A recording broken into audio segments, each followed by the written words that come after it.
The corpus callosum is the white band that connects both hemispheres. Sometimes it can be thin, sometimes it can be absent. We call this agenesis of corpus callosum. It can sometimes be congenital, meaning that's how the child was born. Sometimes it can be related to a bigger developmental delay. It can be related to genetic causes.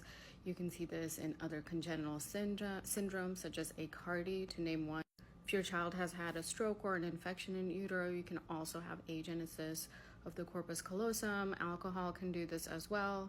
Essentially, there are a variety of causes of this. Now, it's not always something that will cause symptoms. So there are people who do have thin corpus callosums who don't have any symptoms, and you wouldn't know unless you scan them. And there's never really a reason to scan. I would recommend more of a workup if the child is having seizures, spasms, cognitive delay, delayed milestones, low tone, because those can all be symptoms related to corpus callosum thinning or agenesis. So long story short, it can mean a lot of things, including developmental delay. Sometimes there are no symptoms, in which case you don't really need to do anything about it.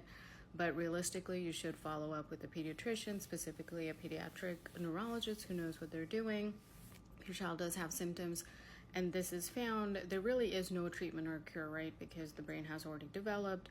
The best thing is to treat the symptoms, like if you're having seizures, anti-seizure medications, physical therapy, occupational therapy, speech therapy, to try to help build up some of those milestones, get that tone back, and things like that. As a side note, similar things can be seen in adults who already have a developed corpus callosum if you have strokes in the corpus callosum. Usually signs of corpus callosal strokes are ataxia, which means trouble with coordination, trouble with processing visual and auditory instances, trouble with movements overall.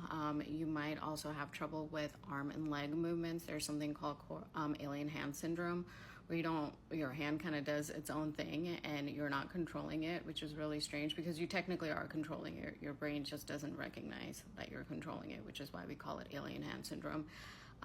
Trouble speaking. There's a huge array of conditions that result from corpus callosal strokes, which are rare but can happen.